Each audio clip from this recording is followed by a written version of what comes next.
तो हेलो दोस्तों, स्वागत है आप सभी का हमारे चैनल पे।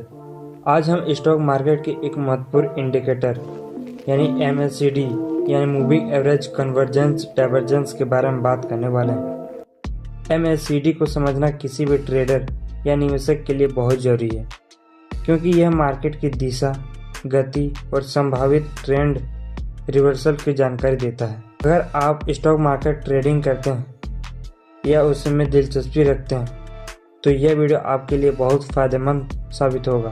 MACD क्या होता है? MACD एक तकनीकी इंडिकेटर है जो मार्केट में संभावित खरीद और बिक्री के संकेत देता है। यह दो अलग अलग मूविंग एवरेज के बीच के संबंध को मापता है। इसमें मुख्य रूप से तीन चीजें होती हैं। पहला है MACD लाइन। यह 12 दिन की एक्सपोनेंशियल मूविंग एवरेज यानी EMA और 26 दिन के एक्सपोनेंशियल मूविंग एवरेज के बीच का अंतर होता है। दूसरा है सिग्नल लाइन। यह 9 दिन का एक्सपोनेंशियल मूविंग एवरेज EMA होता है जो MACD लाइन के ऊपर लगाई जाती है। इसे खरीद या बिक्री के सिग्नल को पहचानने के उपयोग में किया जाता है। तीसरा है हिस्टोग्राम। यह MACD लाइन और सिग्नल लाइन के बीच का अंतर को दर्शाता है, जो ट्रेंड की ताकत और दिशा का संकेत देता है। अब क्वेश्चन ये है कि MACD काम कैसे करता है। MACD में दो मूविंग एवरेज लाइन होती हैं, जिनका एक दूसरे से अलग होना यानी डाइवर्जेंस और पास आना कन्वर्जेंस मार्केट का ट्रेंड संकेत देता है। यहाँ कन्वर्जेंस का मतलब होता है कि मूविंग एवरेज एक दूसरे के करीब आता है। इसका मतलब यह है कि गति धीमी हो रही है और ट्रेंड की दिशा बदलने वाली है। डाइवर्जेंस का मतलब होता है कि दोनों moving average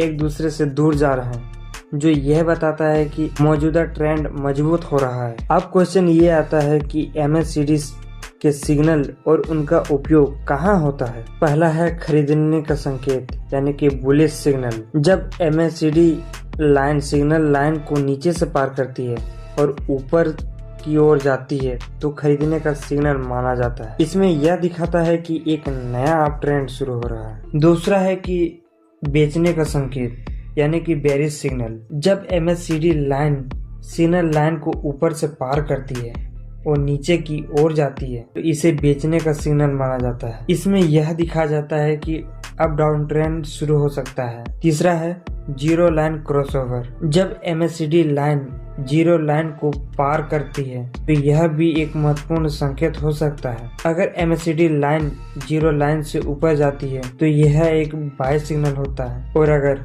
MACD line zero line से नीचे जाती है तो यह सेल सिग्नल हो सकता है। अब क्वेश्चन ये है कि MACD को चार्ट पर कैसे पढ़ें। जब आप अपने स्टॉक या एसेट का चार्ट देखते हैं तो MACD का हिस्टोग्राम आपको यह बताएगा कि मार्केट में तेजी हो रही है या धीमी हो रही है। अगर हिस्टोग्राम की लंबाई बढ़ रही है तो यह मौजूदा ट्रेंड मजबूत हो रहा है, और अगर हिस्टोग्राम घट रहा है तो ट्रेंड कमजोर हो रहा है और रिवर्सल का संकेत दे सकता है। अब क्वेश्चन ये आता है कि MACD का सीमाएं क्या है। MACD एक बहुत ही प्रभावी इंडिकेटर है, लेकिन यह हमेशा 100% सही नहीं होता है। कई बार ये गलत सिग्नल दे सकता है, जिसे हम फॉल्स सिग्नल कहते हैं। इसलिए MACD का उपयोग करते समय अन्य इंडिकेटर्स जैसे RSI या अन्य तकनीक टूल्स का उपयोग करें ताकि अधिक सटीक निर्णय लिया जा सके। तो दोस्तों, ये थी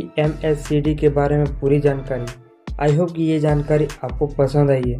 पसंद आई तो वीडियो को लाइक, चैनल को सब्सक्राइब जरूर से कीजिए और बेल आइकन को ऑल पे सेट जरूर कीजिए, ताकि हमारे आने वाले वीडियो का नोटिफिकेशन आप तक पहुंच सके सबसे पहले। तो मिलते हैं नेक्स्ट वीडियो में नेक्स्ट टॉपिक के साथ। तब तक के लिए धन्यवाद।